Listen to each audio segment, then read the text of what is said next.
నమస్తే. కూటమి పార్టీలతో కలిపి బలమైన అధికార పక్షంగా ఏర్పడిన టీడీపీ వేస్తున్న అడుగులు కొత్త శత్రువులను తయారు చేస్తున్నట్టే కనబడుతోంది. జరుగుతున్న కొన్ని సంఘటనలు నిన్న మొన్నటి వరకు అధికారంలో ఉండగా అధికార కైపుతో టీడీపీ కార్యకర్తలపై దారుణాలకు తెగబడిన వైసీపీ నేతలను ఎందుకలా వదిలేస్తున్నారో అర్థం కాక అసంతృప్తితో ఉన్న టీడీపీ కార్యకర్తలు ఇప్పుడు అదే వైసీపీ నేతలను అధికార టీడీపీలో చేర్చుకుని వారిని అందలం ఎక్కిస్తూ సొంత కార్యకర్తలను విస్మరించడం కార్యకర్తల కడుపు మంటను మరింత ప్రతిపక్షంలో ఉన్న 5 ఏళ్ల కాలం ఆస్తులమ్ముకుని జైలుకెళ్లి దాడులు చేయించుకుని ప్రాణాలను పణంగా పెట్టింది మేము. ఇప్పుడు తీరా అధికారంలోకి వచ్చాక ప్రాధాన్యతలు మారిపోతుంటే జీర్ణించుకోలేక అధినేతలకు అతి దగ్గరగా ఉన్న నేతలు కార్యకర్తలు సైతం బహిరంగంగా మాట్లాడడం మొదలు పెట్టేశారు. నాయకులను తయారు చేసే పరిశ్రమ తెలుగుదేశం పార్టీ అని చెప్పుకునే పార్టీలో నాయకులు తయారు కాకుండా అప్పటికప్పుడు ఎక్కడి నుంచి ఎందుకు పుట్టుకొస్తున్నారో అర్థం కాక తెలుగుదేశం పార్టీ కార్యకర్తలు తలలు పట్టుకుంటున్నారు. ఇక్కడే బీజేపీని చూసైనా నేర్చుకోవాలి కదా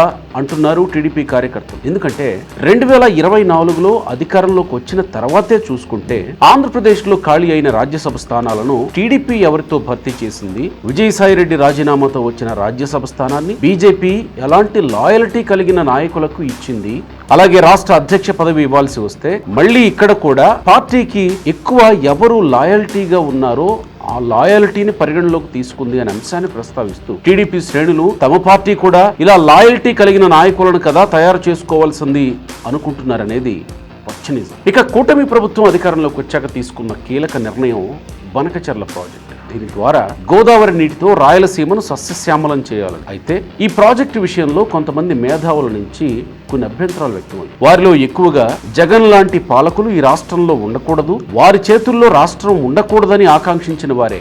వారిలో ఓ ప్రత్యేకమైన వ్యక్తి విశ్రాంత ఐపీఎస్ అధికారి ఏబి వెంకటేశ్వరరావు. అంతేకాదు జగన్ వేధింపులకు ఎదురొడ్డి పోరాడి చివరికి విజయం సాధించి విరమణ పొందిన పోరాట యోధుడిగా ప్రజల్లో ముద్ర వేసుకున్నారు. ఇటు కూటమి అధికారంలోకి వచ్చాక ప్రభుత్వానికి ఏబీవీకి మధ్య ఏం జరుగుతుందో అంతా గమనిస్తూనే ఉన్నారు ప్రజలు. ఎవరైనా మనకు నచ్చని స్టేట్మెంట్ ఒకటి ఇవ్వగానే అవతల వ్యక్తి యొక్క వ్యక్తిత్వ హననానికి పాల్పడడం అన్ని వేళలా మంచిది కాదు. తాను రాజకీయ నాయకుడు కాదు కాబట్టి, స్వతంత్రుడు కాబట్టి ఆయన తన సొంత అభిప్రాయాలు ఆయన వ్యక్తం చేశాడు.